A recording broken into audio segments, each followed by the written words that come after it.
नमस्कार दोस्तों, आपका स्वागत है आपके अपने YouTube channel the world of mathology पे। दोस्तों, आज हम आपको बताने जा रहे हैं कि क्यों एक मनी की वजह से भगवान श्री कृष्ण को करनी पड़ी 2 शादियाँ।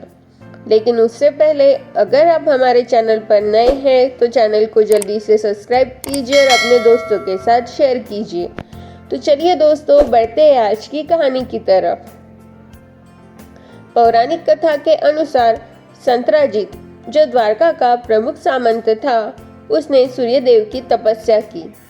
तपस्या से प्रसन्न होकर सूर्यदेव ने संत्राजित को संयंतक मणि प्रदान की। संत्राजित वह मणि अपने गले में धारण कर जब द्वारका लौटा तो सारे द्वारकावासी सूर्य के समान तेज को देखकर आश्चर्यचकित हो गए। तब भगवान श्री कृष्ण ने कहा कि यह सूर्यदेव नहीं, हमारे संत्राजित है। एक दिन भगवान श्री कृष्ण ने संत्राजित से वह मणि मांगी, लेकिन संत्राजित ने वह मणि देने से मना कर दिया। एक दिन संत्राजित के भाई प्रसेन वह मणि को गले में धारण करके आखेट के लिए वन में चले जाते हैं। आखेट खेलते खेलते वह घनघोर वन में पहुंच जाते हैं, जहां उनका सामना सिंह से होता है। सिंह ने प्रसेन को मार के वह मणि अपने पंजे में पकड़ ली। वही कुछ दूरी पर जामवंत निवास करता था। जामवंत ने जब वह मणि सिंह के पास देखी तो उसने सिंह को भगाकर वह मणि ले ली और वो मणि लेके अपनी गुफा में चला गया। गुफा में जाके उसने वह मणि अपनी पुत्री जामवती को खेलने के लिए दे दी। जामवती उस मणि को खिलौना समझ के खेलने लगी। जब प्रसेन कुछ दिनों तक नहीं लौटा और मणि का भी कोई पता नहीं चला, तब संत्राजित ने कहा कि मेरे छोटे भाई को कृष्ण ने मारकर मणि प्राप्त कर ली है। क्योंकि कृष्ण ने मुझे वह मणि मांगी थी, तब मैंने उन्हें वह मणि देने से मना कर दिया था। भगवान श्री कृष्ण को जब इस बारे में पता चला कि संत्राजित ने उनके ऊपर झूठा कलंक लगाया है, तब भगवान श्री कृष्ण अपने कुछ सैनिकों के साथ प्रसेन की खोज में वन में चले जाते हैं।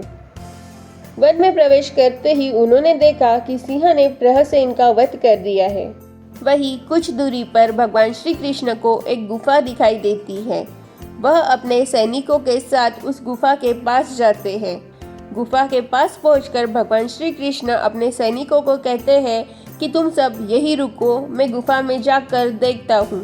गुफा में प्रवेश करने के बाद भगवान श्री कृष्ण और जामवंत के बीच युद्ध होता है। युद्ध 18 दिन तक चलता है। 18वें दिन भगवान श्री कृष्ण जामवंत के पीठ पर जोरदार प्रहार करते हैं। उससे जामवंत की एक हड्डी टूट जाती है और वह भगवान श्री कृष्ण के पैरों में गिर जाते हैं और हे राम कहते हैं। तब भगवान श्री कृष्ण जामवंत को अपने राम अवतार में दर्शन देते हैं।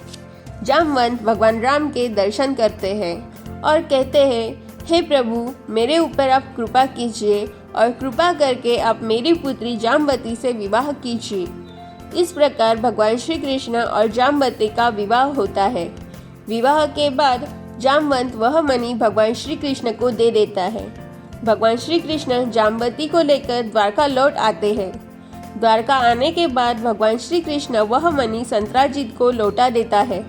यह सब देखकर संत्राजित बड़ा लज्जित होता है और फिर भगवान श्री कृष्ण से कहने लगता है, प्रभु, मैं बहुत लज्जित हूँ। मैंने बिना सोचे आप पर झूठा कलंक लगा दिया है। मेरी आपसे विनती है, मैं अपनी पुत्री सत्यभामा का विवाह आपसे करना चाहता हूँ। कृपया करके आप मेरी पुत्री सत्यभामा से विवाह कीजिए। जब संत्राजित ने अपनी इच्छा प्रकट की तो भगवान श्री कृष्ण ने भी विवाह को सम्मति दी और फिर शुभ मुहूर्त पर भगवान श्री कृष्ण और सत्यभामा का विवाह संपन्न हुआ।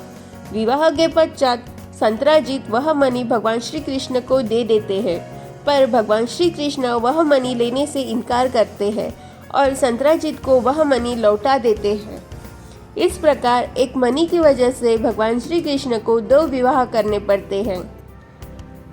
जामवती भगवान श्री कृष्ण की दूसरी तो सत्यभामा तीसरी पत्नी थी। दोस्तों, अगर आपको हमारा यह वीडियो अच्छा लगा हो तो ऐसे ही और इंटरेस्टिंग वीडियो देखने के लिए जल्दी से हमारे चैनल को लाइक कीजिए, सब्सक्राइब कीजिए और अपने दोस्तों के साथ शेयर कीजिए। Thank you friends.